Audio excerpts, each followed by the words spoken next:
All right, looks like it's live enough, mostly. So we'll wait a moment or two just to do the whatever, pause the chat thing, room page, whatever thing. Okay, done. All right, so don't have a real agenda. Seeking somebody who can defend. Um, Somebody helped with, I think, some words, conventional physics, consensus physics. Yeah, I think that's the word they use. Consensus physics. Or if somebody has any wacky theory, it's okay. I'll listen to it if they can do it briefly.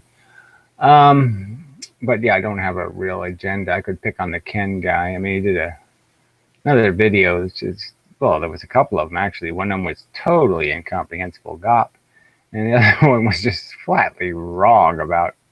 Didn't make any sense at all. This idea that they're going to replace generators with some sort of Tesla coily thingy, and somehow there'll be no moving parts. So you'll generate electricity without moving parts. Exactly how that takes place, I don't. You move the whole.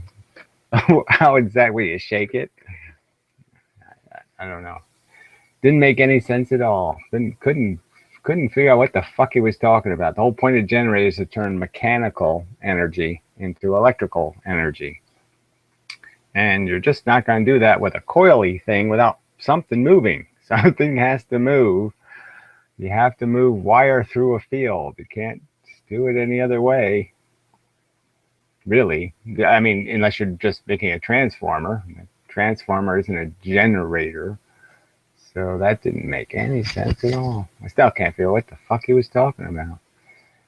But it's the new future innovation. It would be just so big, bigger than sliced bread and all that kind of crap. And it's just, oh, you're so full of shit, Ken. But anyway, he had a live room, I think, tonight, right? Yeah. I wish somebody would ask him stuff. Somebody would push him a little bit, but he doesn't get pushed in any public way that I've noticed. So, and he won't he won't allow conversation, between him and anybody less than God, I guess. So, no real point. All right, so I'll figure I'll hit a few comments and then we'll move on to other subjects as I feel relevant. I do have some new gravity stuff to explain. I mean, in terms of the electron proton stuff, and that's where it all starts. And I think I've got it. I think I've got it all worked out. I just gotta work it all out. But I think I got it worked out. Regarding your question as to what to call modern standards of physics, how about the consensus physics? Yeah, or tenure physics. Yeah, that's a little bit too obscure, I think. All right, your physics stuff is just a way of talking about real life events and truths in a dishonest way, really. Yeah, I don't know. Electrons, photons, gravity, and all the crap are just very limited descriptions of reality. Yeah, whatever. I don't even know what that means. Mark AR. Just incomprehensible gibberish. I think I'll just delete it because it is just that. And if you're going to make the accusation of somebody being dishonest, then put up something. Okay, I take that. I find it offensive, you lying cunt. So shove that up your ass, really. Way up your ass until you're fucking dead, you stupid cunt. Yeah, fuck that. I am not dishonest. The earth is flat. So this is Harry Larry. Yeah, this is brilliant. We live in a field, not on an atom. Well, I know we don't live on atoms, retard. I mean, Theodore is much smarter than you, sir. Yeah, sorry. He's much more insane than I am. He certainly has a lot of knowledge. I mean, I wouldn't bother translating ancient Greek, and but I certainly can't, even if I wanted to bother. But who knows if he can either? Because frankly, the way he fucks around with words, I wouldn't trust him.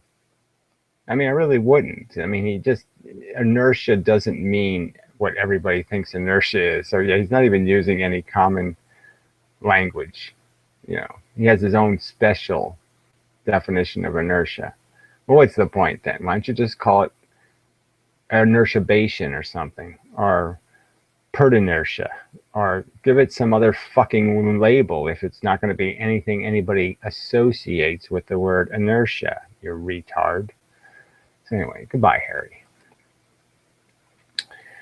All right, thank you for presenting magnets. It was a nice explanation. Well, it wasn't very complete, but yes, good enough.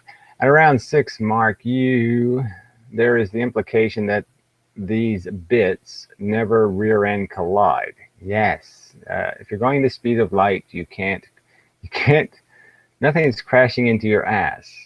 So that's the one thing you can know for sure. If you're going the speed of light, nothing is going to hit you in the ass. It implies that geometrically they originated at different coordinates in space. But on the other hand, the theory entertains the idea of surgeonity.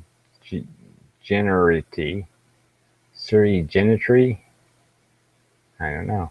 How and why is there a difference in energy? In what way can the essence of quanta from different information beyond its purest form, which is everything? No, I read badly, but this is written impossible. Impossible. There's nothing. How and why is there difference in energy? There's not a difference in energy in the individual quanta, but they have a different direction, and they can, the momentum can be collected, in a sense, by collecting polarization. In what way can the essence of quanta from different information, there's no information, it's a silly word to be using in physics, beyond its purest form, which is everything? Well, that just doesn't say anything to me. Or does time factor in and create value? It's just, sorry if I'm not making sense, but it's a topic is just that. Sorry I'm not making sense, but this topic is just that. Well, his name is rotating inward, and he's obviously way up his own ass. Okay, I'm sorry, but that's just too messy to leave just sitting on a message board. Why should anybody waste their time reading that glop? I mean, that was glop. Aren't core electrons those closest towards the nucleus, inner non-binding shells and such? Yes, the trick is, when you're doing this kind of stuff, sometimes you just have one of those little brain farts, and it just doesn't seem like a familiar concept, because you usually say inner electrons or inner shells or some other kind of concept, and when somebody calls it a core and you're just not used to the word core being used, you're like, what the fuck is he talking about? What's a core electron? So that's all. Yeah, so obviously yes, I understand what he was saying now, but I don't think there was anything relevant in it, in the sense that I mean, obviously there's electrons that are on the inside, and they can't be doing as much binding as the electrons on the outside. That's sort of, it's like my liver can't shake hands with anybody, but my hand sure can. Let's see. Aren't core electrons those closest? Okay. Peace, man. You're entertaining. Don't mind calling me a cunt and asshole. What happened to this? Yeah, well, anyway, it's just whatever that guy is. So anyway, I think that's about it. Okay. Well, that was easy. Mostly, and sort of painless, generally speaking. And all right, so there was one comment, I think, on the other message board, the website. So I guess I'll meander over to it if it's something worth playing with, which I'm not sure, but we'll find out. And debate comment, and what game? No, I don't want game. Okay, at the quantum level, nothing touches. What's your opinion of that statement? Well, I'll sort of explain it. I'll sort of get into the concept of what I've been working on recently, presently. All right, so these two would be electrons, let's say. So the idea is the field energy comes in, and it converts it into two things. The stuff that stays inside is the black polarization, and it emits everything in red. So anything that interacts or hits one of these black arrows comes out red, the byproduct polarization, in the direction of whatever it was, that the direction it had before it got hit. And the new direction stays inside as black. So a direction comes in, it stays inside as black, and whoever was there before, like say a guy going this way, he gets admitted as red. So a blue comes in, hits the black, it becomes black in the direction it was going, and it emits it as red. So that's the polarization conversion.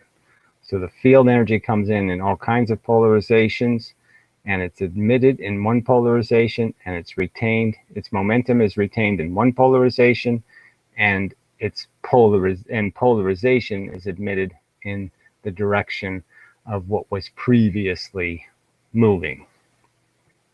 So I think I sort of said that good enough. So obviously, this electron here would be incredibly hostile to this electron here because they're both producing red, and also red reflects against black. Okay, so remember, the only thing that doesn't appear to happen, anything happen, is when the same color hits the same color, the universe looks the same. So we'll do that again. We'll just make that drawing real quick, just to add clarity. You know, that if black goes in and black goes in and black comes out, black comes out, the universe looks the same. But if black comes in and it hits red, the universe changes in the sense that the black doesn't go straight and the red doesn't go straight. There is a transfer of the identity. So this is what happens when same color hits same color. It's impossible to see nothing happened. And when different color hits different color, you have this reaction. And the point is that for electrons, no matter what color comes in, green, red, pink, whatever polarization comes in, it will leave in these two forms. I mean, in the sense that it will be held in one form, and the momentum will leave of the previous condition will leave in red. So anyway, so you can see that red would be hostile to black. That's this diagram. There would be interaction. So they're going to, if I shoot reds at an electron, it's going to absorb the red, keep it as black, and absorb and emit the red, the old momentum. So it will absorb the momentum. So if this is emitting a ton of red, this one's going to end up absorbing momentum away. And likewise, this one's going to be emitting away. Now, when it interacts with a proton, which has exactly the opposite polarization, you can sort of see what's going to happen is now the proton is doing the exact opposite. It's keeping things as red, and it's emitting them as black. So now it's going to be oozing black. Well, black is invisible to the electron. It doesn't create a reaction. Nothing exchanges. Black goes in, black goes out. Doesn't mean anything. So this pressure gets weaker between them because these are completely ineffective arrows. And the electron's emitting red. Well, red's completely ineffective against red. It's like a non-reaction. It can't possibly absorb the momentum. So there's no absorption of the momentum by either one of these bodies here. But any external field, now that external pressure is going to be higher because there's a bunch of nothing interactions between them. So there's low pressure between them, high pressure outside. They're smashed into each other aggressively. So now we have the foundation for what happens with gravity, which is these two entities are creating all of this black and red. And they're... Is that really true? Yes, it's really true. I think it's trying to sort of separate itself from the gas. Yeah, you're getting terribly interesting, are you? Oh, okay. You just copped out. What? What? Is that so? Are you talking about flat Earth? No. Does it sound like flat Earth? Did I say the word Earth or the word flat somewhere, jackass? I just joined in, dude. Yeah, dude, you just insulted me, dude. So you can go fuck yourself. What are you talking about? Okay? Fuck yourself till you're dead, you Fuck you, stupid white cunt. piece of shit. Die of cancer. Jesus, you stupid twat. I just joined in to be an asshole. Aren't you going to applaud me for joining to be an asshole? No, I'm not, you stupid cunt. I'm going to wish you dead. God, people are so fucking stupid. Don't you love me for being an asshole? No, I don't. I hate you for being an asshole. Wasting people's time being an asshole? Yeah, I hate that. God. What kind of fucking putrid parent, raises these little morons? Anyway. Yeah. Anyway. All right. So the point is you can sort of understand that these bodies now are producing. So the field is being converted into black and red. And now there's a whole bunch of black and red radiation being created by matter. And so when you have like a big sun and then an earth, they have now producing into the gravitational field a bunch of this red and black. You're so clever, cheetah. Whatever. So you can sort of understand that the two bodies then would have a bunch of black and red between them. And yes, some of the blacks will hit the red protons from the sun. So some of the proton sun energy will hit the proton energy of the earth, let's say. But obviously the other opposite's going to happen, where the invisible part, where the proton energy is going to go to an electron, and then it's going to have no meaning at all. So in a sense, half of the black and the red is going to hit the opposite particle, which means it can't have an effect. So it weakens the pressure between the bodies, because there can't be any interaction in the circumstance where light color interacts with light color. So there's only interaction when a different color hits a different color. When different polarizations interact, you have a reaction that's detectable. When the same polarizations interact, you have an impossible to decipher circumstance. Nothing changes anyway. So there's no possibility of absorbing the momentum, because you wouldn't know you did it. You can't know you did it. The only way you can absorb it is by grabbing it as... Your stream is fucking trash. Kill yourself. Yeah, whatever. Eject, eject, eject. So, goodbye. I believe I got you in time this time. Ass wipe. So anyway. So, yeah. So all I have to do is add here. So you have electron on electron to display the repulsive force. You have electron on proton. This displays the attractive force, in the sense of the the low pressure creates. It's really, it's always push, but it's only push because you've reduced the balance. There's no equilibrium here, because it's always going to be red force on red and black on black. And in that circumstance, there won't be any absorption of momentum. So this can't move away because it can't absorb the momentum.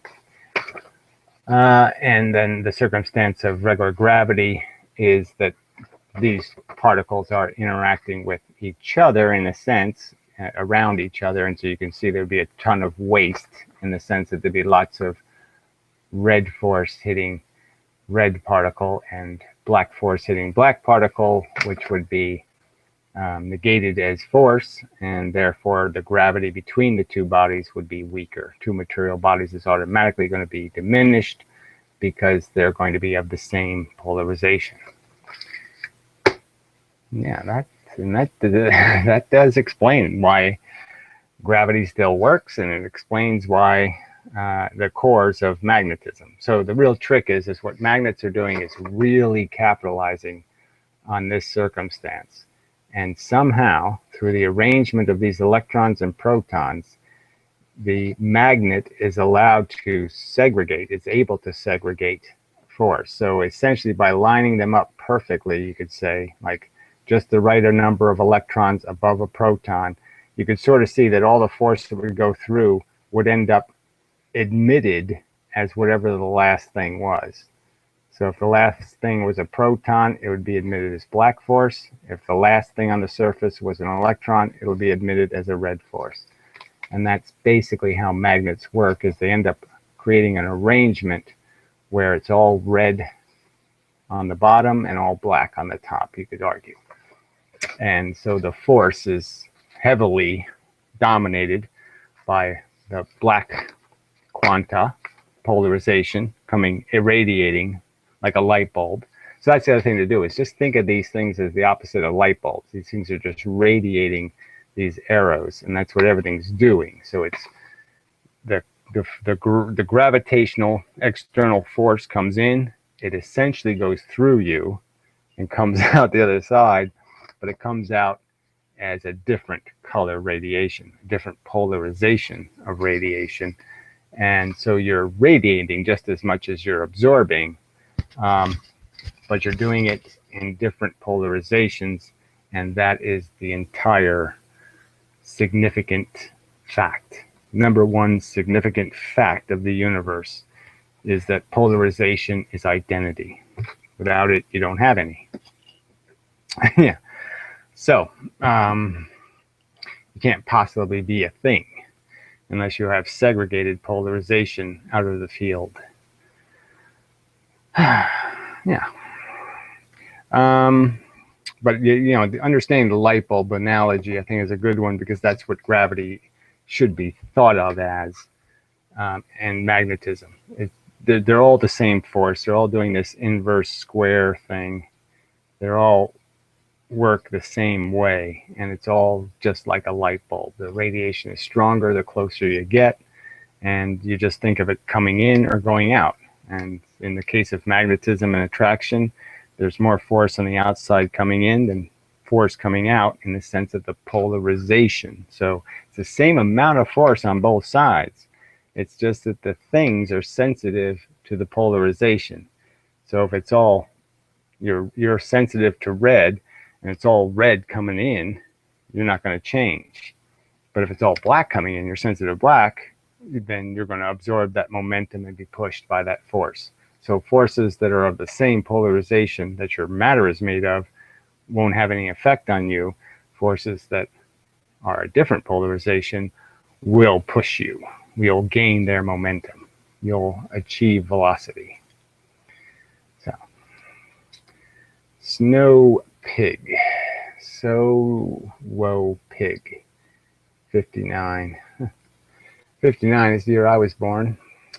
But you seem like a silly person. So I'm not too sure. You were born in 59, and that's a pretty silly. Well, you're funny. Well, that's not really terribly relevant. So.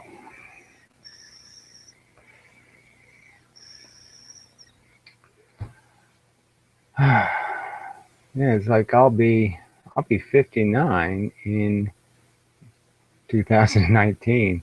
Yeah. Oh, that's fascinating. Another great.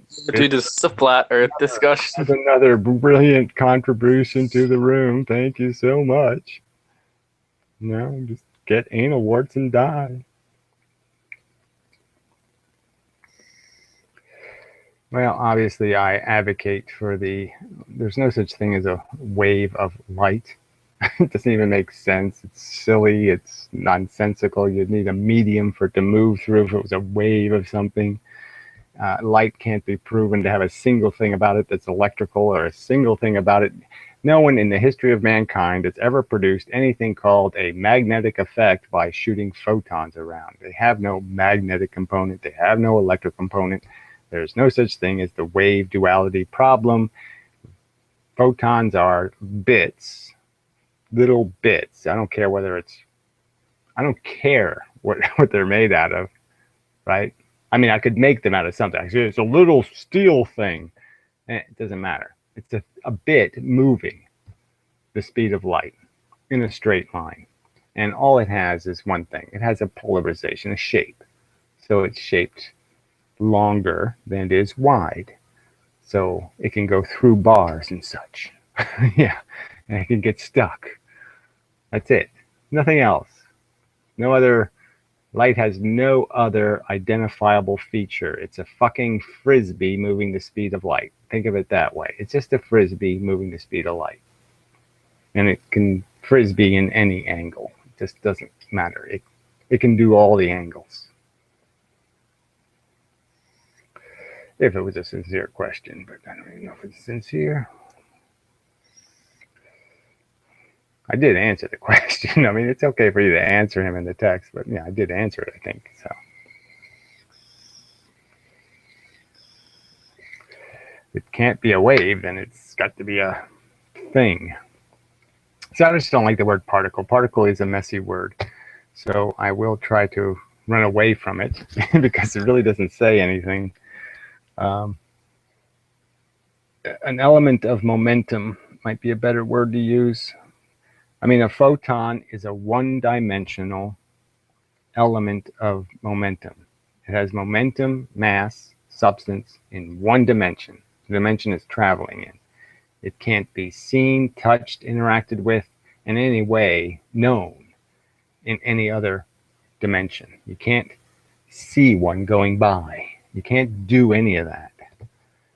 Okay, they're imperceivable dimensionally, except for the dimension they're traveling in. And everything else is either 2 or 3 dimensional. So the other particles are more complex. I can't say for sure an electron is 3 dimensions, but it's at least 2 dimensions of rotation or function or position. And it's a school, essentially, of photons or quanta. And that school or that blob can manifest quanta at polarization in perpendicular releases. So something comes in going this way, and it will release it this way.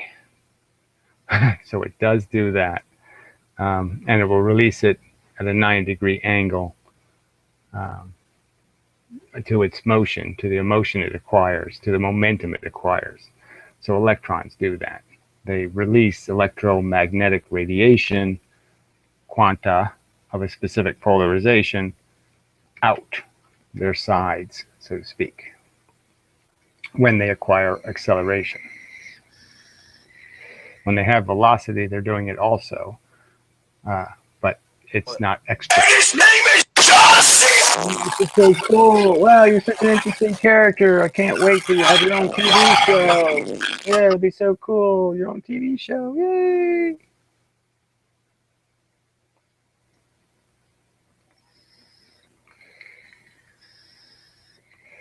Thomas Young didn't prove any such thing. If you go back and look at the experiment, so that's just a silly thing to say. I mean, it's a blob. His experiment even sucked.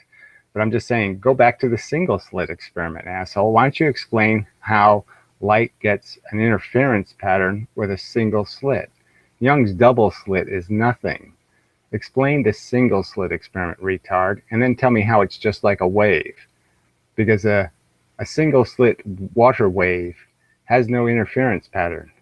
It's not anything like water waves. It has zero similarity to water waves. Yet light does it. So go back to Newton's rings, dumb fuck. Yeah, I hate these arrogant shit. Thomas Young proved. He didn't prove anything. There's no proof at all in the double slit experiment. Nothing called proof. Nothing.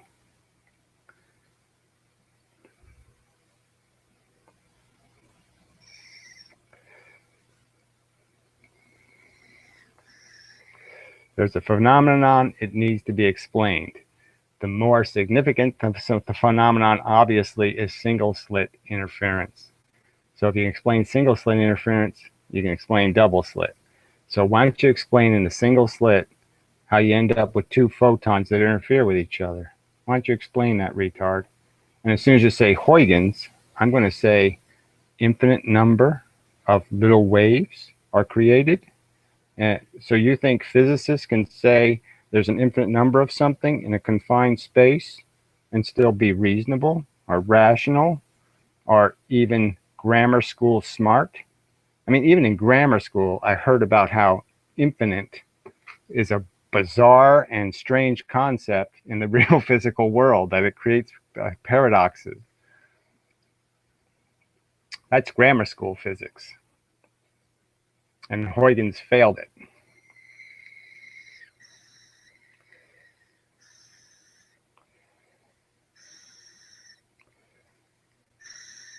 Like I say, the double slit experiment was shown, and people were looking at it and saying, wow, that's bizarre, that's incredible.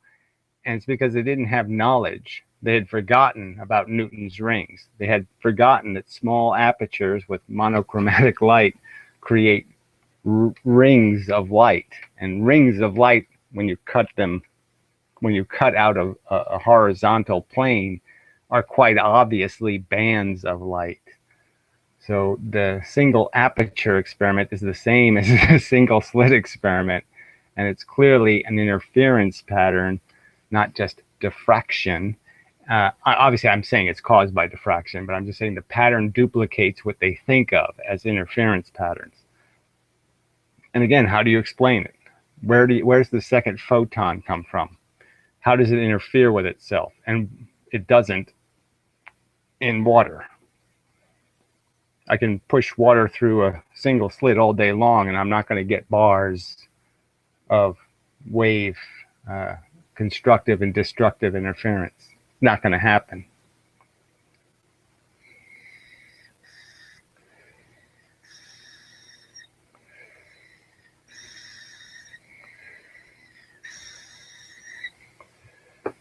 It really should give you a better blocking feature of some kind here. It's kind of annoying that you have to be just subjected to any old asshole who decides to be an asshole. Let's see. I mean, I really don't want to. Piro, I guess it's the extensions you have. You can do better things, like you can block, you have people not get in the room until you approve them. See any feature like that in the YouTube thing. So it just doesn't look like there's any capacity to do much to fight the evil. So I won't bother trying, I guess, right? See, invite people. Yeah, you can invite people, but you can't uninvite people. So, all right. So let's see. Is there anything else I need to go over? Maybe this will be a quickie. Like I said, I got the gravity thing nailed. I think now we got the red and the black appropriately slated here, and this sort of gives you a hint that it may all just be geometry. I mean, of it may be three two-dimensional diagrams would be a more accurate way to describe that, but there's no point in getting to it's the 6 argument. There's 6 points where the 3 dimensions intersect, so to speak. And that it'd be the same as me saying up, down, left, right, forward, back, the 6 points.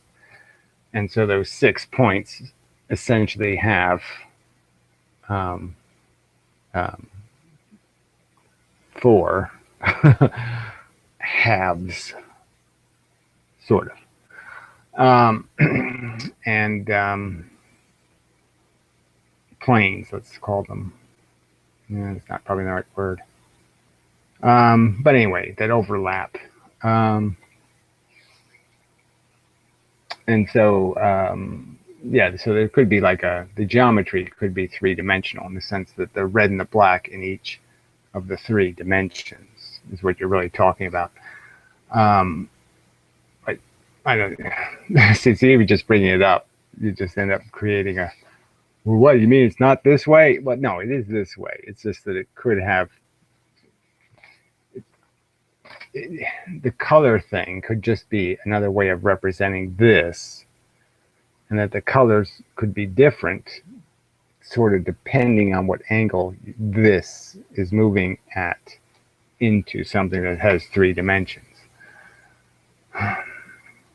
Yeah, well, yeah, I'm just going to make it complicated, and I don't want to do that. Well, I'll just save that for when I have a real technical whore. Yeah, then I'll go into that part. But polarization might be more of a function of geometric origin, or what's another way to say that? So you have to think, you have to kind of understand that when something comes in at an angle, it could come in this way. And so the first thing it hits, it does that exchange thing, and it goes this way, and the other piece goes that way. But both those pieces inside the electron are going to hit other pieces inside the electron. And they're all going to tend to bring it out to a perpendicular. So it's all going to tend, in the end, to come out this way and that way, because each interaction is on a plane that's going to tend to be, let's see how to say that. It's kind of like the idea of a polarizing filter. Obviously, somehow the polarizing filter does convert polarization. So it takes something that comes in this way and it converts it to straight up, and it takes something that comes in this way and converts it to horizontal. And so it's that effect, but that effect happens in increments built into the structure. It's not obvious. Hold on a second. Yeah.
Yeah, I'm back and such.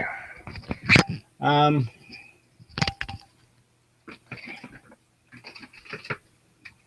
see. These kind of stupid comments. Fuck you. Yeah, fuck you also. Yeah, that's simple enough to take care of. Let's see. With longer. Okay, so let me just get rid of him. And that gets rid of a whole bunch. Yeah, obviously I've said nothing about any flat Earth thing here. There's no flat Earth theory here. There's a particle theory of gravity and a unification theory, a theory that explains inertia, magnetism, time dilation, gravity, and magnetism. And the strong and weak nuclear force of God, of course, which I've just done the last couple of days. So, go to hell, fucker. Yeah, really. So bad. Idiots. So 1, 2, I don't know, it's not much of a name. Real stupid. I don't know what that means, but I don't think it's a useful comment. I'll time you out. Yeah, that's a good thing to do. Timeouts are fun. All right. I like that this is all like recorded, because in a way it's just such a demonstration of how our civilization is so dysfunctional. You know, that we've made being an asshole, you know, some sort of thing that's cute or something. Like everybody should just find that pleasant or something. And you can just see how antagonistic these useless people that roam the earth, they're just antagonistic to anybody trying to do anything constructive,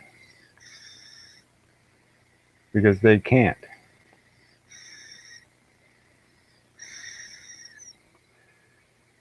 Ugh, it's just disgusting. I mean, the amount of time that's wasted because we indulge trolls and liars and scum. Essentially reward them when we should beat the shit out of them.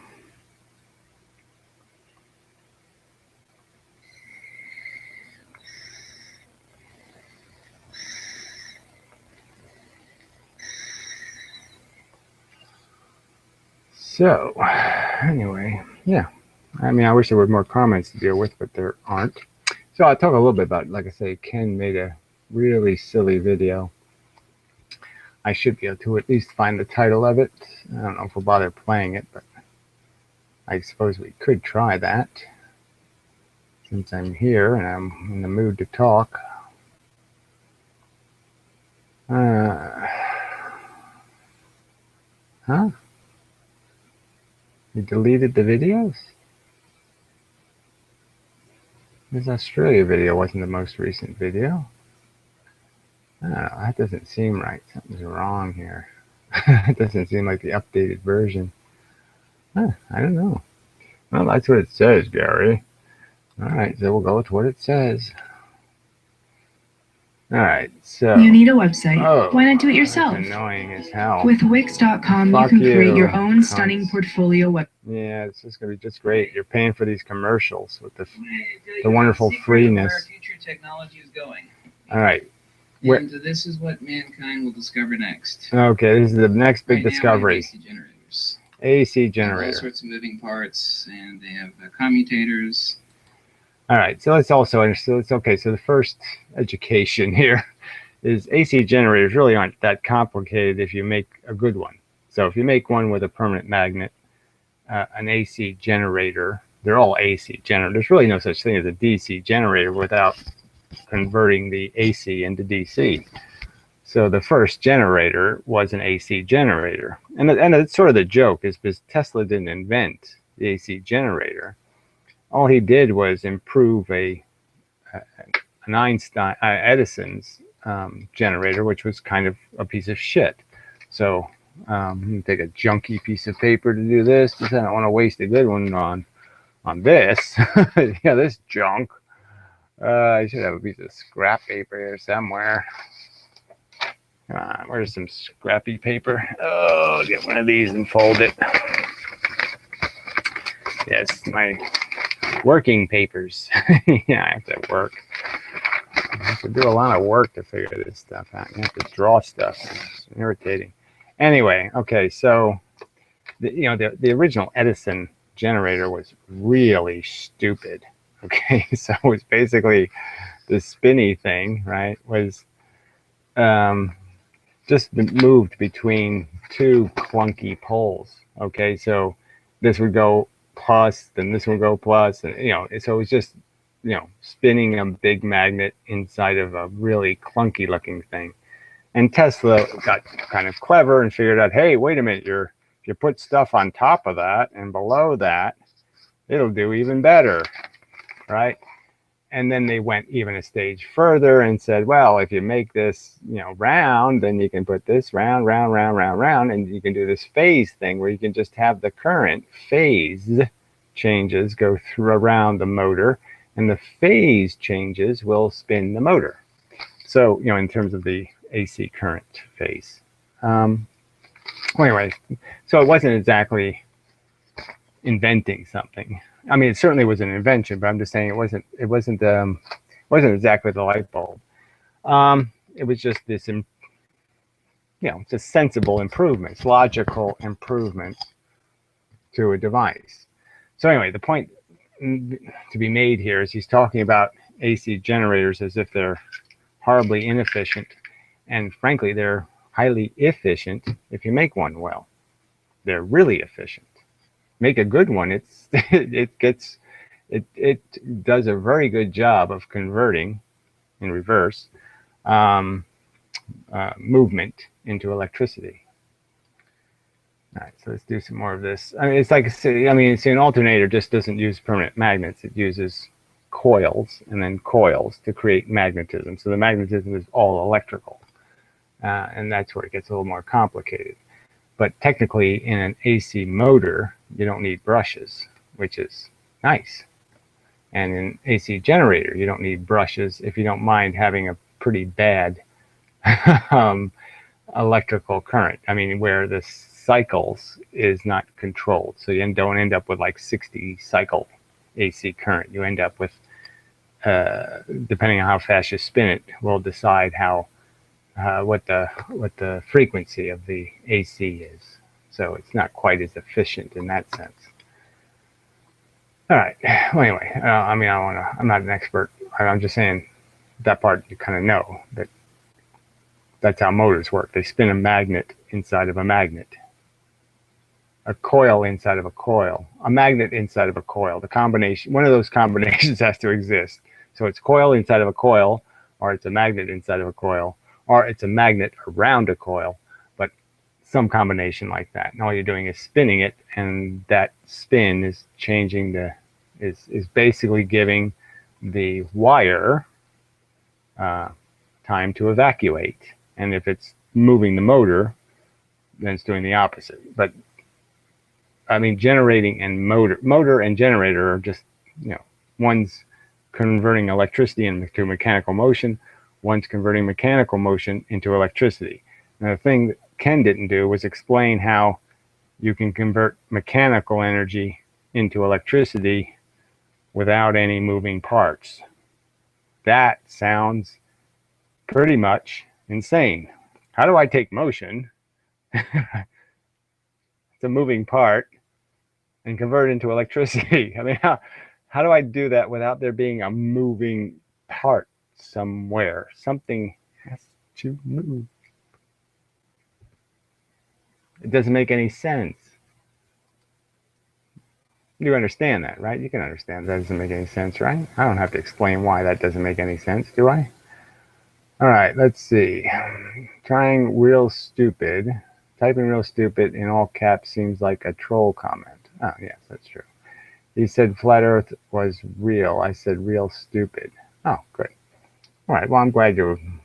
I'm just saying there's no comments, you know, because I deleted the comment, so I couldn't see it. But yeah, I mean, I didn't intend to delete the comment. I was just intending to block the asshole. But it doesn't matter. I appreciate what you're trying to do, but again, if you're going to type comments, I guess please try to be a little more, at least put the name of the person you're talking to, that kind of stuff. I just don't have patience for bullshit. I mean, it's so much of it here. Anyway, okay, so we'll get back to what I was doing. Back to Ken and his preposterous video. So it's called The Future of Gyromagnetic Procession Coil Induction Generators. So somebody wants to look that up. Gyromagnetic Procession Coil Induction Generators. That sounds pretty flat earthy to me. That replaces AC generators. It just doesn't make any sense. You already have a highly efficient generator, and you're going to replace it for what reason? It's highly efficient already. Why do you need to replace it? Just doesn't make any sense. But anyway. Stators, stuff that breaks down, stuff that creates friction. Let me tell you what you can think. I mean, you know, AC motors do a tremendous amount of work. And yes, bearings wear out. But again, I don't understand how you can have bearingless transfer of motion. So I just don't understand how his stupid coil thing can possibly generate electricity without moving. And if it's moving, it has to move in a field, and it can't move outside. I mean, it just doesn't make any sense. How could it possibly generate electricity? It's almost like he's implying you put a voltage in and you get more voltage out, like it's a perpetual electricity making machine or something. But he says in the video, I'm not talking about free energy. I don't know what the hell you're talking about then. And build big statues to Nikola Tesla, not Einstein, who was a moron who invented it. Well, let's say, okay, so Einstein was a moron. This is just a silly thing to say. And Tesla, we should build a statue to him because of, for what?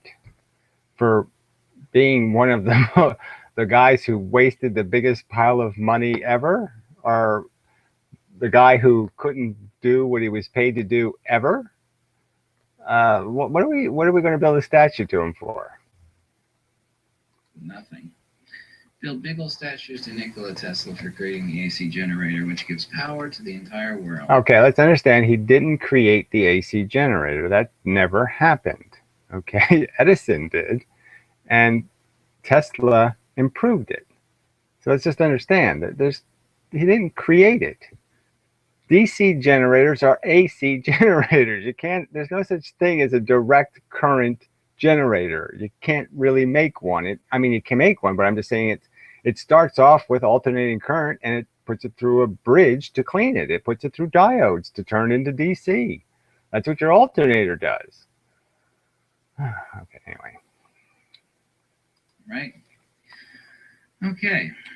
Now, let's get to the invention, the discovery that mankind will make, that I already know exists and that does work. And that is a coil drive, or you can call it a ball drive. Now, let's first explain what an AC generator is. Now, first we have to take a magnet. We have to take... Yeah, okay, let's explain what an AC generator is. Yes, so first we have to take a magnet. Well, that's okay-ish. I mean, you have to make magnetism. So either you make it with a magnet or you make it with a coil, but you got to use one of those two things. Yes, you need magnetism. Maybe we should just say that. First, you need magnetism, because that gives you a field you can move. A coherent field. And then we have to have it amassed into a phenomena that we know is magnets. And the only thing that defines a magnet is field coherency. And that field coherency... All right, field coherency. Again, this is supposed to mean something to all of us. We're supposed to know what a coherent field is. I guess I would argue that, yes, of course, you have to have a field that is recognizable by matter. So somehow it has to have a constituent that makes it recognizable. But his argument would be a field isn't a thing, it's a nothing, and matter recognizes nothing because it's immaterial. Something like that. I mean, he has a concept, but it's not one that is written in words that we have a common definition for. Yeah. All right, so let's play a little. Can you hear this okay? Well, by the time somebody types, yeah, I can hear it, it'll be, 1598 or something. That's back in time. Wow, it's amazing. Plane of inertia in the quote-unquote polarity, which is literally the inverse of counter space, which is force and motion, because Mother Nature doesn't draw a line like this, she draws a line. Right, so the inverse of counter space. The inverse of counter space. That's all supposed to mean something. I heard it 4,000 times. I still just, the inverse of inverse space? Counter space sort of sounds like inverted space. The inverse of inverted space would be regular space, right? That's a double negative. So upside down is right side up. Like this, or like this. He did this and this and this, but it doesn't mean anything because I don't know how those are different. How is this different than this or this? I couldn't tell the difference. That magnet, the force and motion divergence that defines polarity, and the Lamore frequency of geomagnetic precession. And this is actually a known fact because we couldn't make magnetic resonance imaging machines work without the knowledge of. I love when he says this is an actual fact. Like the other facts he gives me are not actual ones. You know, he does put his foot in his mouth a little bit. You know, this one's an actual fact. Yeah, as opposed to all that other crap I was talking about. This one's real. Yeah, it is kind of funny.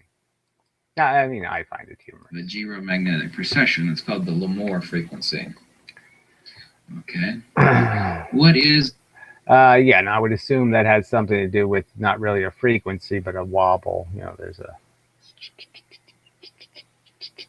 nothing is as precise as we'd like it to be, so they have to make that part of the technology. It has to be built into the fact that everything's a little bit sloppy. It's an AC generator in very simplex. It is literally a magnet turned inside out. You have the plane of inertia along the middle of a magnet, which can never be cut out.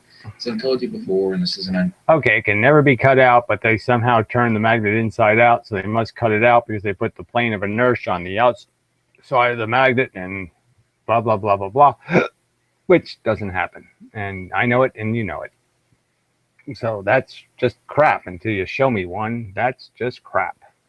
viable fact, of course. You cut a magnet 1,000,000 times, and you'll end up with 1,000,000 smaller magnets, each with its own plane of inertia. Right. So the argument would be is that I have a bunch of protons and electrons lined up, and the only way they can stay bound together is they have to be alternating. Proton, electron, proton, electron, proton, electron. And that's essentially the same thing as saying, okay, it's a big pile of magnetism in the sense that if you come in this way, you're going to come out electron. If you come out go that way, you're going to come out proton. Clearly, anywhere I cut it, I'm going to have an endpoint that's going to be electron on one end and proton on the other end. So anywhere I cut it, I'm going to have that. I'm going to have the difference.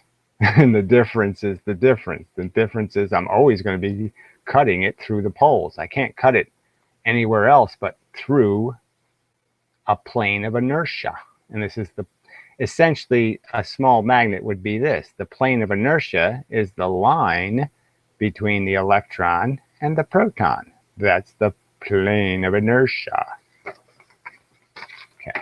So obviously I can't cut without going right through a plane of inertia. Or what's called the block wall is the dielectric plane of inertia, as I've referred to it in my book, and each with its own quote-unquote North Pole and South Pole.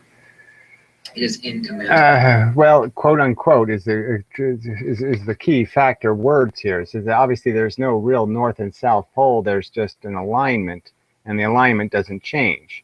So it's still a fact that whatever one's the bottom, whatever one's the proton, the other side's going to be the electron. So there's always going to be the two sides. And obviously, if you have a pre-existing arrangement, there's no place I could cut it, okay, to change the fact I'm going to end up with magnetism. Now, you're not going to end up necessarily with magnetism of the same polarity. You might switch the polarity of the magnet, which you can do. I mean, mechanically, you can do that. It is point non-specific field pressure mediation. What is an AC generator? It is literally a magnet turned inside out. Okay, what is an AC generator? It's a magnet turned inside out. Well, it's not really. It's a magnet spinning in a coil of wire. It's not a magnet turned inside out. So that just is a nonsense statement. There's nothing inside out in an AC generator. It really isn't. What the hell does that mean? Then we're going to talk about the technology that's going to change the future. And it's going to be a motor system that has absolutely no moving parts. It will have a moving field, but it will have no moving parts. Right. So somehow it's going to take motion out here, and somehow it's going to make motion in here. So somehow I just glue this thing on the thing that's moving, I guess. So like a car tire. I just glue it to the side of the car tire, maybe he's saying. You know, because it's obviously not, I can't do conversions with other things that are spinning. I have to do something bigger that's rotating, some kind of big movement. So it'd be, whatever this technology is, it'd be useless for converting little movements. It would only be useful for converting big movements. So maybe I could put it on the side of a car tire.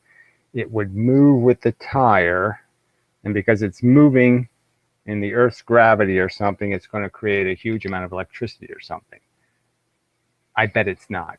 yeah, I bet not. I bet that won't be the future. I bet the future won't be that we just glue things on moving things. Like I glue one of these coils on a zebra, and all of a sudden it's making a whole bunch of electricity. Or I glue one on my own ass, and then when I'm fucking the bitch, I'm making electricity. I don't think that's going to happen. I don't think so. To break down. Okay, I'm dead serious about this. Serious as a heart attack. Yeah, no. Nothing an AC generator is. I really don't know if you really are. I really wonder if I could really ask you to stake something on this, like your fingernail. Like I get to pull one of your fingernails off if you're full of shit. Like I actually just take a pair of pliers and pull your fingernail off. I wonder if you're that confident that this bullshit you're talking is real shit. Or, you know what I mean, shit worth shitting. Stuff worth having, more politely. Let's see if there's any comments. Yes, we can hear you. Yeah, so that only took 15 minutes. Great. Okay. Let's see. I'm not muted, right? Nope, still not muted. Good. We're rolling right along. This is just so much fun. Taken the plane of inertia in the form of a coil and placed it on the external. And we have the moving magnetism, which should be the force of motion at the plane of inertia to the system itself, whether that's driven by power. Whether that's driven by power. So again, I mean, how do you eliminate the moving parts or a bearing if you're saying you still have to drive something? See where you just used the word whether that's driven by. Well, doesn't the driven by indicate that you have to have a bearing somewhere? How can you have a driven by without a bearing? This is an honest question. Well, it's a little sarcastic because, yeah, no way. Yeah, no way. Can't drive without a bearing. From wind or hydroelectric creation, we actually have a moving magnet against a... Okay, we have a moving magnet against a... How do you move the magnet if the magnet's not attached to anything? And if it's attached, then there has to be a bearing. So you're still not making any sense, for fuck's sake. How is this replacing AC generators? Plane of inertia. We actually have the plane of inertia exterior to the actual force in motion. So that doesn't even mean anything. I mean, quite obviously, you can change which coil is the active coil. You can put the magnets on the outside and have the magnet on the inside. It really doesn't matter. I mean, a permanent magnet, for example.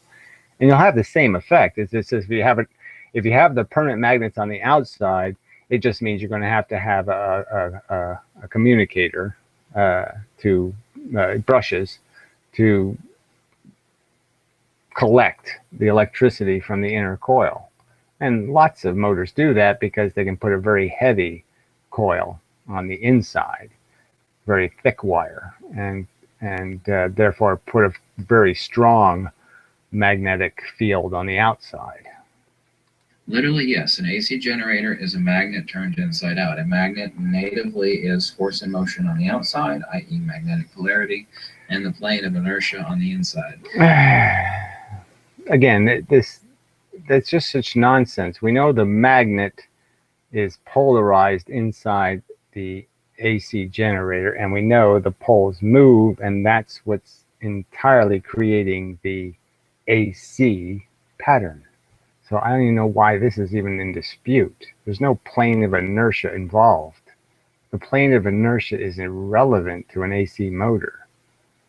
An AC generator is the inverse of that. It's the plane of inertia on the outside in the form of a coil, with the magnetism, the force in motion on the inside, which is turned, horses. Like I said, it really doesn't matter. There's both versions exist, and when you're using it for a motor, to actually, like fan motors or something, they're brushless. Because they put the magnet on the inside. And nuclear, steam, doesn't matter what it is. That's how an AC generator works. It has a lot of moving parts, not that many moving parts. A lot of AC generators now have been running nearly 100 years, so they still require maintenance, and they have frictions and bearings, and they have efficiencies. Everything has efficiency. I'm not talking about a free lunch here. Hey, I'm not talking about a free lunch here. Yeah, that's the whole point, though. Everything has efficiencies, and you haven't demonstrated first that the current AC generators are horribly inefficient, that we're losing a huge amount of energy through their inefficiency. So first, you haven't described any necessity for a better AC generator, and also you haven't explained at all how you convert motion into electricity without bearings, without some mechanism tying the motion to the thing that has to generate. This is a technology that's going to change the future forever. So far as you're going to talk about, once this AC generator is created, it'll have no moving parts. Okay, no moving parts again. So, I mean, maybe he's just describing two disks that would spin in front of each other. So you could glue one onto the wheel, for example, and the wheel would spin, and then you have another disc on the outside that didn't spin, and it would collect the electricity. Now, there's no bearings, right? So in that sense, that would be good. I mean, it seems kind of obvious but the wheel has bearings. So you're still converting motion of a piston going up and down into a rotation, and then you're trying to capitalize on the rotation. So, but you couldn't generate more electricity than you're going to eliminate in the terms of the torque on the wheel. So you're going to slow the wheel down by collecting this electricity. So that's not a good application. If I have a turbine collecting energy from waterfalls, for example, how could I use this technology to do that? I mean, I could put the coil on a on a water wheel, but that's going to have a bearing. I mean, how exactly can I create the motion of that this coil is going to create? So, I mean, all he's really doing is saying, let's take the coils and move them outside and make a flywheel coil. And that doesn't save you anything because it's big, bulky, and there's no way to attach it. I mean, there's no way to attach it to anything that's not rotating. So the only motion that'll do you any good is rotation. And the rotating motion is going to be sourced by something that has to have a bearing. How are you replacing the necessity of a bearing? That's the part. The turbine has a bearing. How are your flywheels not going to have bearings?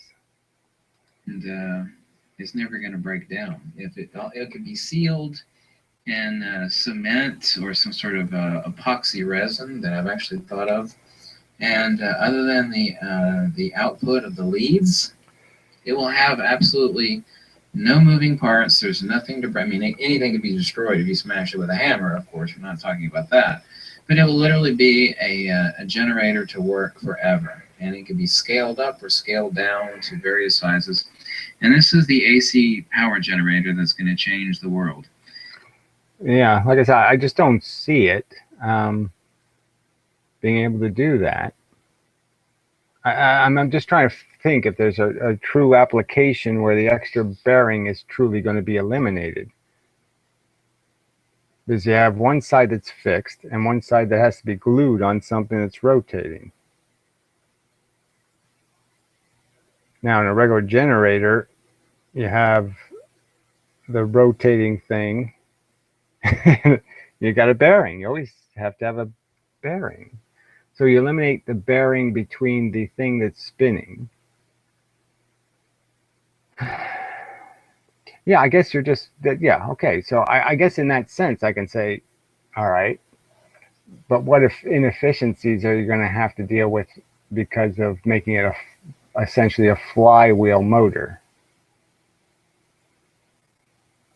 obviously positioning is going to be tricky because now you're going to have things moving too much. So now nothing's going to spin, as perfectly. So now it's going to spin eccentrically. So you're going to have some waste. I have to think of what else you're going to lose.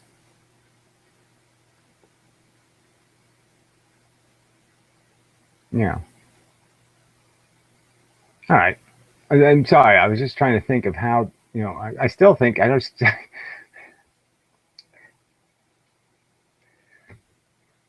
I mean, in theory, a regular motor could work this way with no bearings, but we know the reason why the bearings are there is to keep everything very, very precise in terms of the fields. It has to be really precise. So unless you can mount all of this very precisely to whatever's spinning, it's not going to work.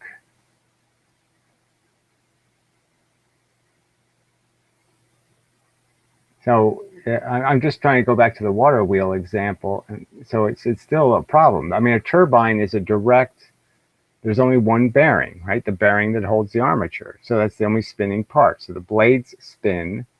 It's transferred through a shaft. The shaft has the flywheel attached to it, essentially. And so there's one bearing. You've turned water into spin, and you have one spinning part. So how can you replace that with this? If I glue your coil onto a spinning blade, I have to keep the blade spinning. How can I spin the blade without the blade banging into things and flying all over the place? How can I possibly spin a water wheel without the water wheel being fixed? That's the problem.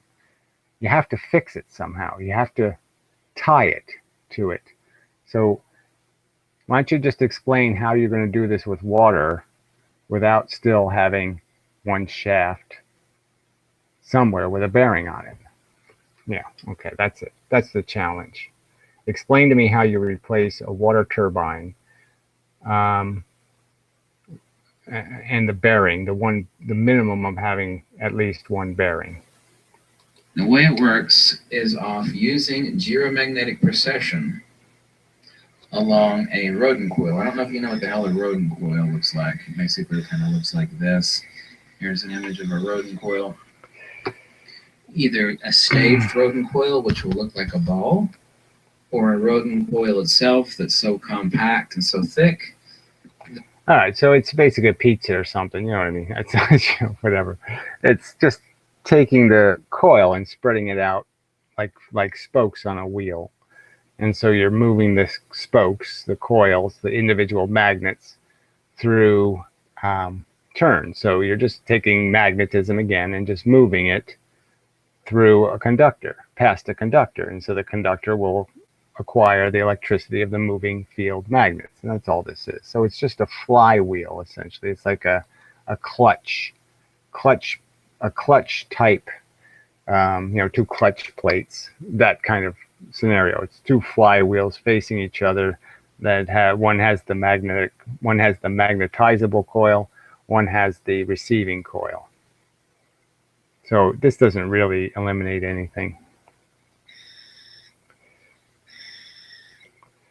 Right. Okay. So we did our job there. There's no point playing the rest of it because he gives absolutely no examples of how it could replace anything anywhere. So there's just no point playing the whole thing because it's all gibberish. So maybe I'll play a little bit of his other video because it's just so bad. I mean, the jargon is just insane. Well, you say he has a good book. So he says the photographer has a good book about magnetism. Why don't you quote something in the good book?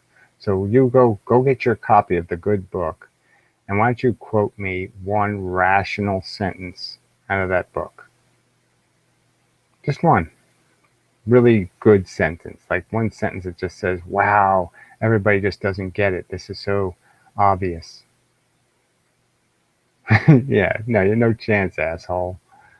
Oh, I just don't understand why you people are defending this gibberish. The guy talks gibberish. But I'll prove it by playing this video because it's just loaded with gibberish.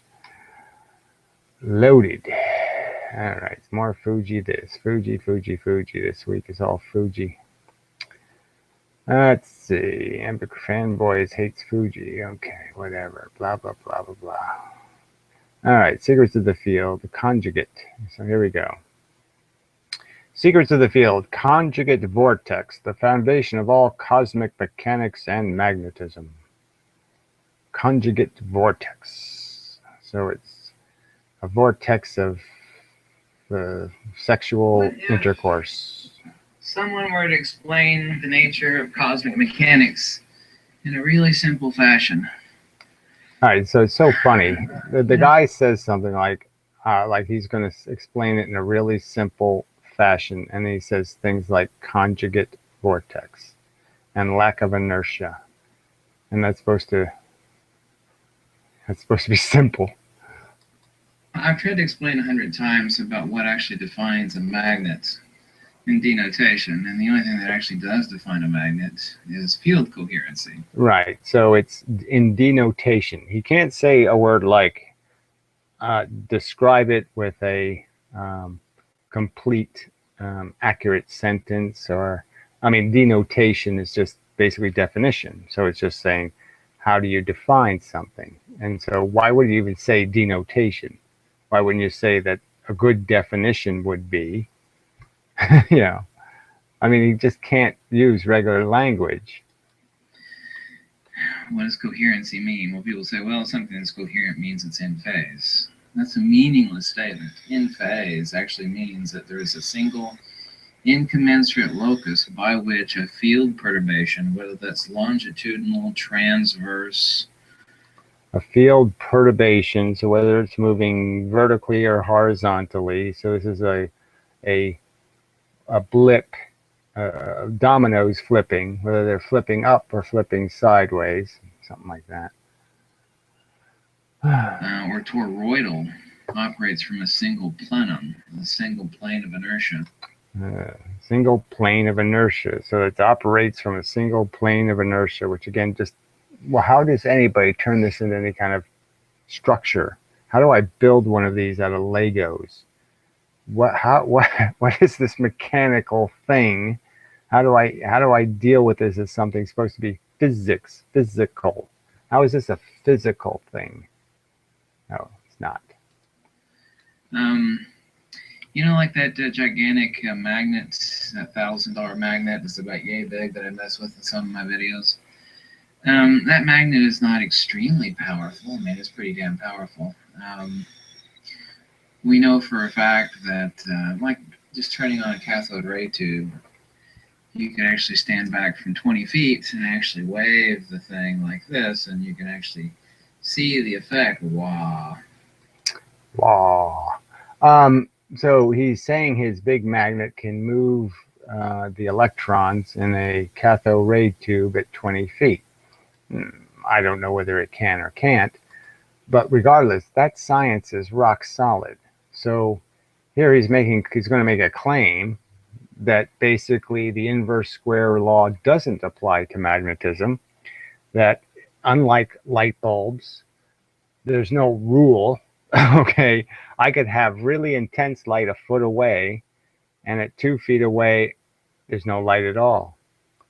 Like, he's basically arguing that there's no rule, that we don't know that there's this inverse square rule, and that's how the magnetism operates, that you can't have it at the surface at 5 million Gauss, and then somehow, depending on how the magnet's made, it gets weaker faster. You can't make light do that, and you can't make magnets do that.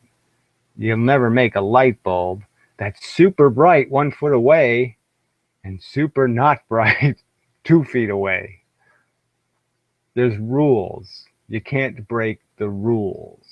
You can't have the sun being really, really hot, close to the sun, and then just another 500 feet away, it's really, really cold. You can't make the force go away. Once it's there, it has a consistent divergence over time. It can't change those laws. That's as solid as science gets. So what he's talking is shit. On the cathode ray tube. But we know from the hardcore math that even that $1,000 magnet, there's just no way the field divergence emanates out that far. So he's saying there's no, he's saying he sees a phenomenon that the math makes impossible. So he's not doing this experiment. He's not proving any of this. But what we could say is that at 20 feet, let's say the magnet has an effect. What you could just argue is that if I go 10 feet, then I know the magnet is now 1/4 the size. So if I take a magnet that's 10 inches across, it's now 5 inches across. I mean, it's now 2.5 inches across at 10 feet. And then if I go 5 feet more, okay, half the distance, it's now going to be 0.5. And then and it's going to just keep getting smaller and smaller. But when it gets to the screen, the little magnet is probably going to be just as strong from that one point of that one little magnet. It will make the effect. Now, calculating that over the total size of the screen, obviously it can't have the same effect because its surface area is only going to be affecting one portion of the screen. But clearly the portion it's going to affect is still going to be significantly affected even if I keep doing this to the magnet. So I think it's theoretically possible that it still does have the same amount of magnetism per volume of magnet. And that's really what you have to calculate. You have to calculate the size of a 10-inch magnet at 20 feet from the screen's point of view. And from the screen's point of view, a 20-foot away magnet is this big. And from the screen's point of view, a little tiny magnet really close, okay, is just as big. See, the end of my finger really close is just as big as the 10 inches really far, even though I'm not that far, obviously. And science has never explained this. See, what they don't understand is... Well, why would they explain something that doesn't happen? So that's the first problem. You have to prove your claim. So if you're going to claim something's happening, you got to provide proof somewhere, buddy. You can't just claim it and then say, there, science has never explained this problem that you claim exists and you haven't demonstrated to show that it exists, that you can break the inverse square rule. Show me you breaking inverse square rule. That a field is not comprised of particles, for one, which is absolutely irrefutable. And this, of course, is the... So it's absolutely irrefutable, but he won't absolutely refute it with anything called evidence or an argument or something called reasoning or logic. He'll just refute it by saying, you're all stupid cunts. That's not doing your job there, buddy. Fundamental and key #1 error. It's a house of cards. It's a phantasm. Okay, yeah, we know all that stuff. I use some of that rhetoric too. I'll say it's bullshit and it's nonsense, but I say it this much. I don't use 9,000 sentences to describe what buttholes everybody is. 90% of my sentences are actual descriptions of circumstance and physics. I'm describing physics 90% of the time. You spend 90% of the time editorializing about everybody's fat ass. Quantum mechanics. All fields are inertia perturbations. I don't care if you call it inertia. Not our current denotation of inertia. I'm talking okay, not our current denotation, which just means definition. So not our current definition of inertia. Well, what's the point of not using the current definitions? You're communicating with people. You're attempting to explain, and yet you're going to use a definition of a word that nobody but you uses. You and dead people. So you and a bunch of dead people use it, but nobody else does, and yet you're going to call that being a reasonable guy. I'm going to call that bullshit. Bullshit. I'm calling bullshit. Because that's bullshit. Big pile of bullshit. But the original denotation of inertia. We think of inertia as like you're traveling in a car, you hit the brakes, and you still continue to go forward and hit your head against the dash. That's a totally different connotation of inertia. Field perturbation. Inertia is your velocity. Okay, it's absolute. But yes, you have a velocity, and that's what it is. So whether it's zero velocity or 50 miles an hour. It doesn't matter.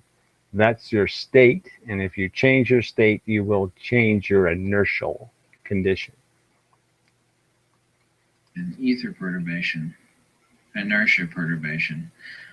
What if we're to explain things, and no matter how simple, and this is the great irony of field mechanics, no matter how simple I try to explain it, it becomes increasingly more and more difficult to explain. No matter how simple I explain it, it becomes more and more difficult to explain it. I mean, it just doesn't make any sense, this rhetoric, this gibberish.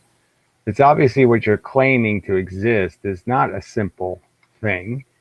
It's vacuous, vaporous, incomprehensible. It doesn't have a shape or a size or a set motion. It doesn't have any of the things of a physical thing, and yet you're expecting us to conceive of it through simple jargon. You're just going to use some jargon words. Lack of inertia. There, did you see the lack of inertia? Look at it, just that lack of inertia. Did you see it? No, I didn't see it. Where was it? How did it do that? Where did it go? Where did it come from? Nothing. Explain things that are increasingly more and more simple. Let's take the magnet, for example, and then we'll talk about something really important. And then that will explain things very simply, the secrets of cosmic mechanics. I've often mentioned endlessly a reciprocating precessional hyperboloid. Let's take that gigantic magnet. A precipitating hyperboloid. That's simple. Everybody knows what that is. Sure, that makes sense. Everybody knows how that makes something attract something else. No. Everybody knows how that makes repulsion. No. Nobody knows that. This is what people make the mistake. They want to always buy, and this is the ideation people have. They don't understand the notion of space and counter space. This is the most key, important, fundamental, if you bear with me a second. There'll be no anything here. There'll be no key anything. The counter space and counter space. You'll never make this counter space crap mean anything. It doesn't mean anything. It's jargon, and there's nothing else. There's just jargon.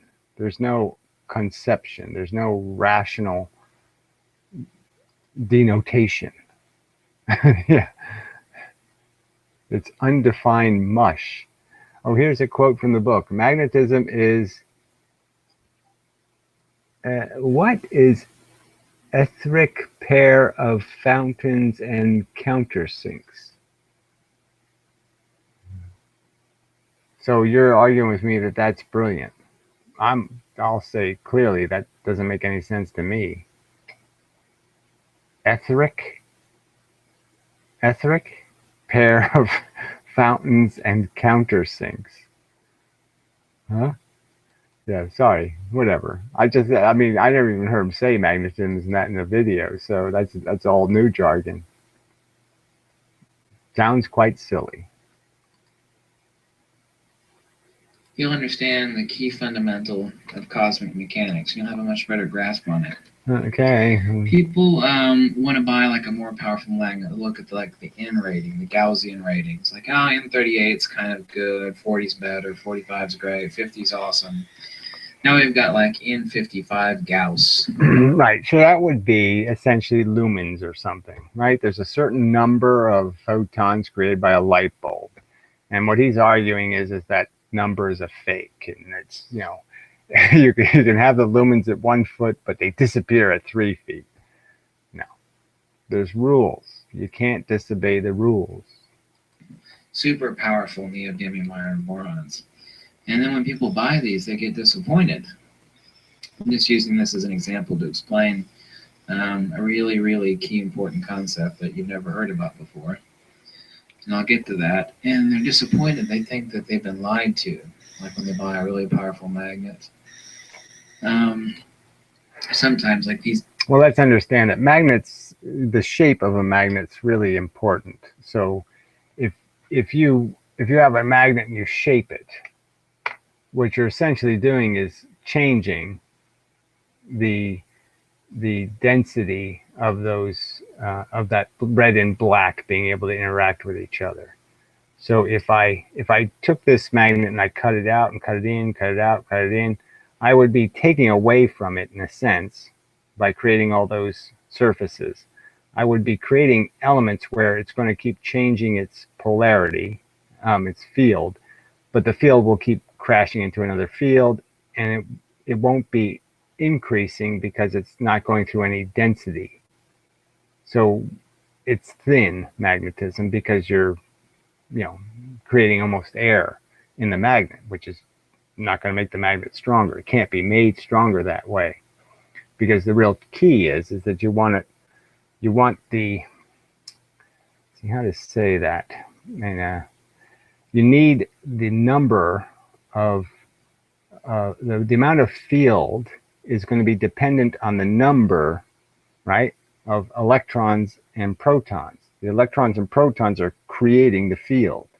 So first you need a lot of energy, but you also need that energy to be precisely going through it, in the sense that it will always come out with your the surfaces having the right percentage of protons to electrons, and one side has the different percentages. One side is a proton heavy and one side is electron heavy, in a sense. So it comes out electron at the top, it comes out proton at the bottom, and that's the field difference. Same for the side surfaces, until you get to the plane of inertia in the middle. So but the only way you could do that is so obviously you could have a magnet that has a high, simple answer.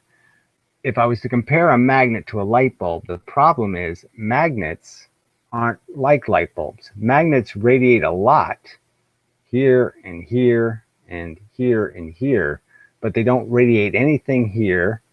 Okay, there's certain places where there's no radiation, there's no light coming from the light bulb. It's not a point source. So if I shape the magnet strangely, I'll get disproportionate amounts of light. So the very tip will be like a laser beam maybe, and be very, very strong light, and the side will be, so it'll be like a 100-watt light bulb here and like a 40-watt light bulb here. So it's not an even source of field energy. So their disappointment is they bought something that has a little laser part that's really strong, but the rest of the magnet is really weak. So that's possible. That's a good way to say it, I think. Yeah. And obviously shining a laser beam at something is a lot different than shining a whole bunch of light at something. So obviously the strength of a laser is intensified, but it's not going to be any good if you're trying to move something heavy, because it's not going to necessarily be as strong as a bunch of light versus focused light. Focusing 5 watts here isn't going to do you as much good as focusing 60 watts over a wide area. Then you're likely to push the thing. 60 watts is stronger than 5. Yeah, I think that's a good way to explain it. The eBay sellers, they do cheat. They sell you weak magnets, but in the case of the really powerful ones. All right, poorly constructed magnets. Let's just say they're not weak. They're just erratically constructed in the sense that they have strong and weak points of magnetism. They're not consistently good magnets. I don't know how to say it. They're not mixed well.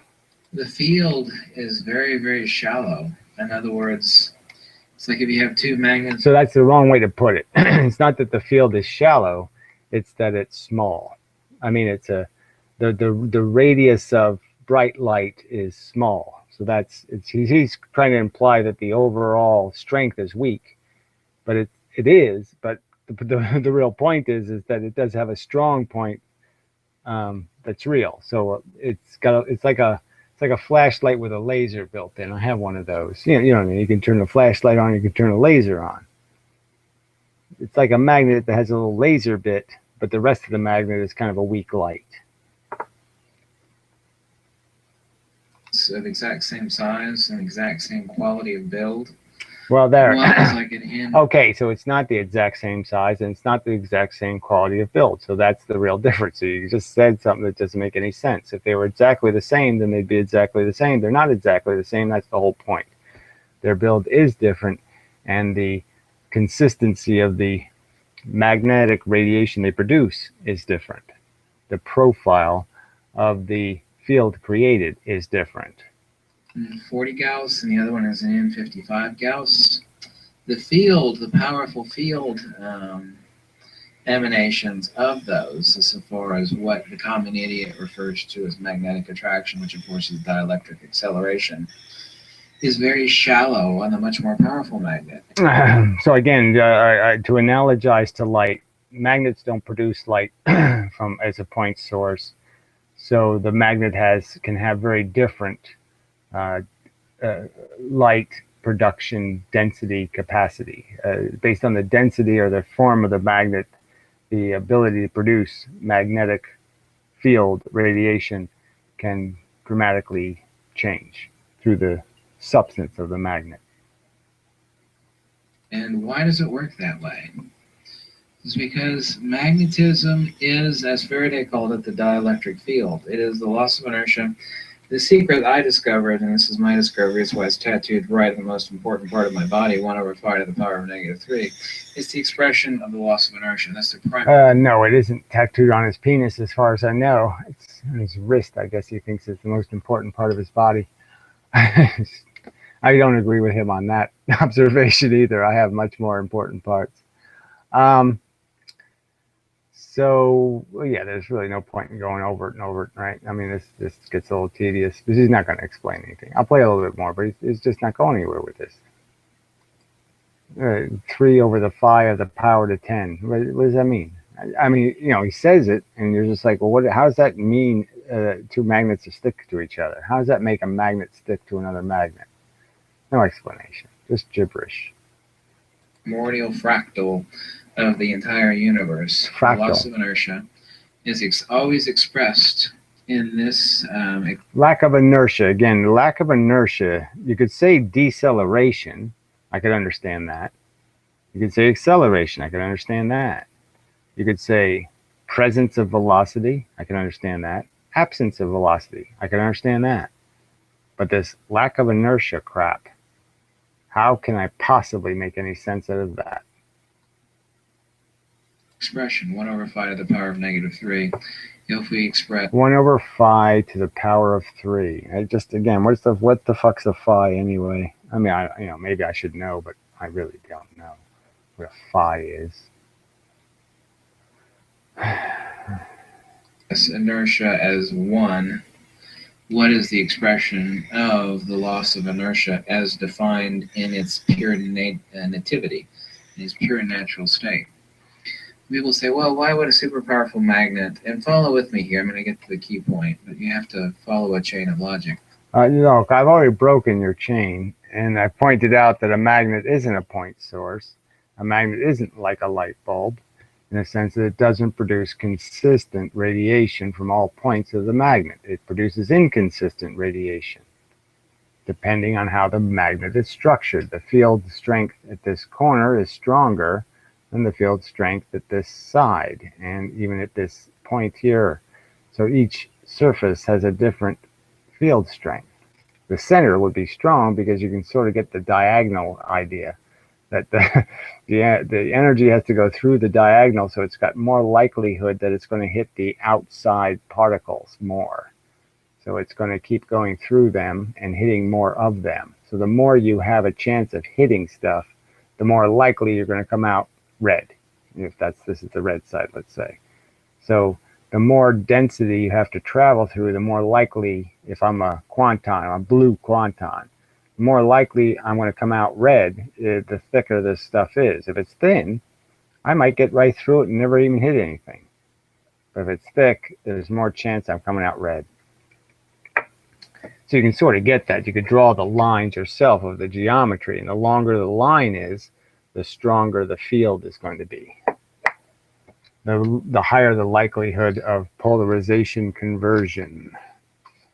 I have to let the cat in. I'll be back. guess I would just place the pen while I'm working. Why would it be so shallow? The reason for that is, and here's a toroid, for example. The more powerful the field, the more shallow the field. And why would that be the case? That is exactly like saying, and this is completely imaginary, it doesn't exist in real life. That's exactly like saying if you have a sink, it's like saying the more you turn the sink on for more pressure, the more actual vacuum, which does not happen in a drain, the more vacuum occurs. So if I'm going to like crank out the water to max, then the vacuum increases additionally so, at a rate that I'm going to leave for an equation in the 4th edition of my book. But this is the reason why the field is so shallow. Like this would be the field around a super powerful neodymium iron boron N55 Gauss, whereas this would be the field around an N40 Gauss. Both magnets have the exact same dimensions and build quality. N40 Gauss, N50, N55. All right, well, all that is just not correct. So I don't know if I can draw a picture, or if I should, you can try. What do I do with this piece of paper? Yeah. So the point is the magnet doesn't radiate consistently. So when he says at N55 Gauss, it might be N55 at one location, it might be 45 at another location, and it might be 10 at another location. So there's a plane of inertia drawing there. So it depends on where you're measuring this Gauss. So as I move the meter around the magnet, I'll get stronger and weaker signals. So you'd have to take an average maybe or something. I don't know what the rules are when you do Gauss ratings. It probably has something to do with at this point in the magnet or some center of density. They probably have some kind of rule about how they measure those things. Maybe they just go by whatever the highest reading is at any point on the magnet. Yeah, and they say that's the strength. But clearly, you can understand that the amount of radiation that's going to be at the proper radiation is going to change depending on the location. And you'll have more or less opportunity for this creation of the radiation. So you understand that to get to this point here on the magnet, right, or to get to this point in the air up here, you can sort of see that you have a very wide, almost the whole magnet is involved in terms of the external energy to get to this point would have to go through some portion of the magnet. And as you go to different locations, you can see that you're only getting a different angle. So at this corner, you have this entire 90-degree angle. So you see that that's a large or small cone. So it's the size of this, the idea of the cone, and obviously the larger the cone, which are the larger the cone that the field energy has to go through to get to your point, the more intense the amount of radiation will be coming out from that area. You get what I'm saying there. All right, let's finish this up.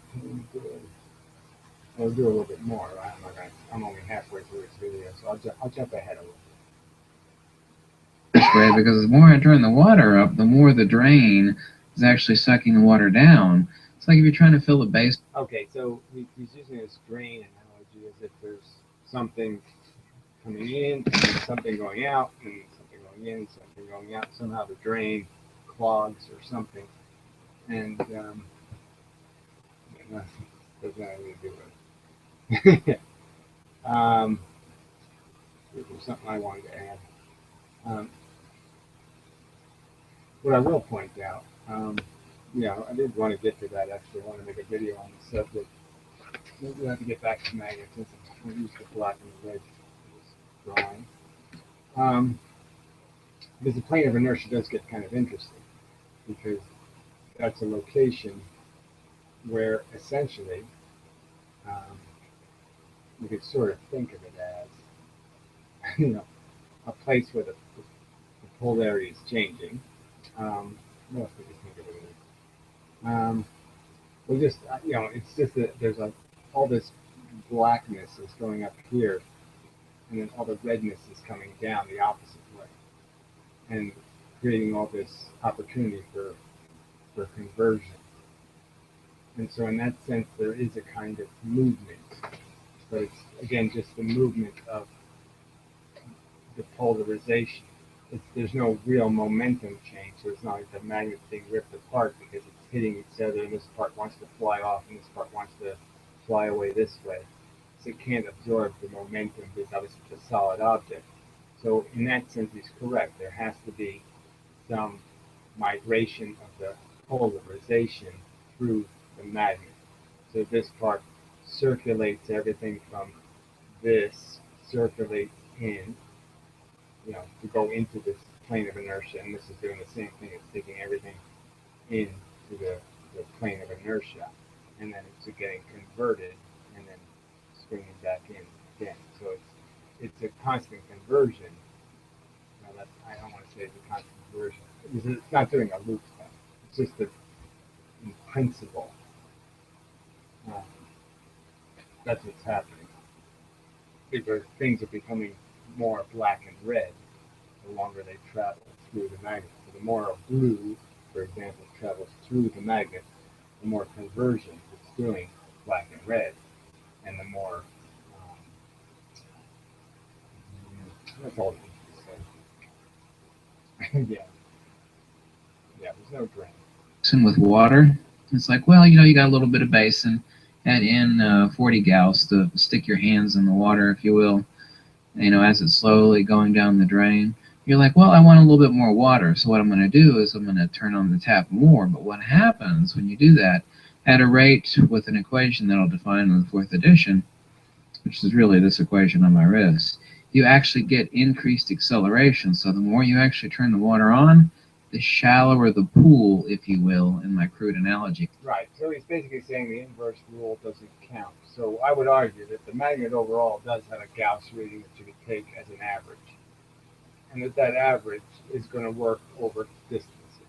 So you can't change the fact that there's a certain total amount of radiation that the magnet is emitting, whether there's bright spots and weak spots. The bright spots will diminish by the inverse square rule.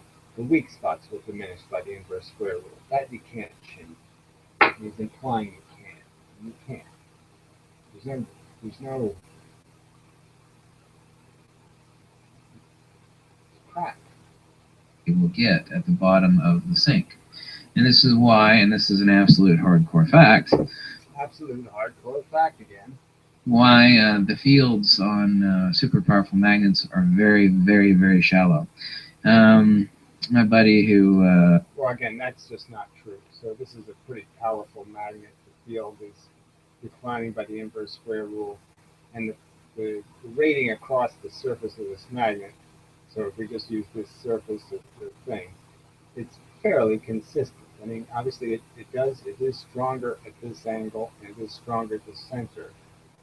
But overall, if it was a 40 here, it's probably a 30 here, and a 40 here, and it's pretty solid. And I suppose it's possible to have a magnet that's that has more variation in how the magnetism is converted inside the magnet. But I just think you can't change the inverse square law. Has a few videos on pyramidal magnet. They use them in magnetic testing, and he creates these Hallback arrays where they've actually stacked magnets, and they come up to a point, and they have an extremely high Gaussian flux of like 1.5 Tesla or even higher. But it is so damn shallow. I mean, it's as shallow as a piece of paper, basically. As soon as you lift that Gauss meter off about the thickness of a piece of paper, it falls off drastically. Well, okay. So again, the point would be is that it really doesn't fall off drastically in the sense that even if it was coming out at two divergent angles, if you kept the Gauss meter at the angles, it would still obey the inverse square law. So once you have a Gauss reading. It's just finding the right angle to move away to, but like I said, then that can be very narrow. So it's a laser beam. Obviously, if you fall off the laser beam, I have a light meter and I'm looking at a laser beam coming out of this magnet. If I move my meter off the beam, I'm going to get a zero reading. I have to stay on the beam. So that's essentially what we're talking about, is that magnets create uneven light. So the center of this thing, if you could take like an infrared picture that measured Gauss, the center would be a higher Gauss, and the corner here would be brighter. So I mean, you would see the difference in the intensity of the field being generated by the magnet. That's the profile of the field. But if you follow the profile, it will always be inverse square. It will obey the inverse square rules. And that's the more you increase the force and motion, the more you increase the inertia and acceleration. The entire universe is exactly like this. Okay, we already know the toroid is the geometry of force and motion. Well, I won't waste your time with the visual, but it's just this silly loopy thing around the hourglass thing. So you get a spinning a donut around an hourglass, and that should make us all understand why magnets.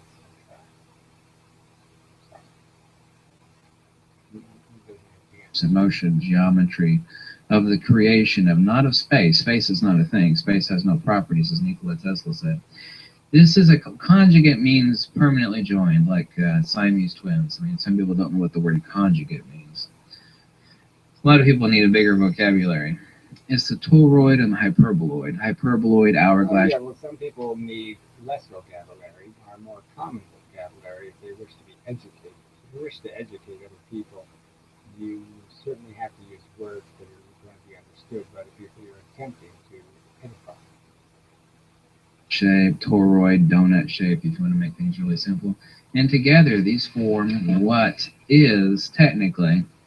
See, there's no straight lines in the universe. Everything is curvilinear. Everything.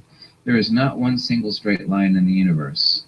Now, there's some lines. Yeah, curvilinear. Again, so does that make any sense to you? No straight lines. Takes of paper that's straight. I don't. Yeah, how can you make any sense of that kind of bold statement with no evidence?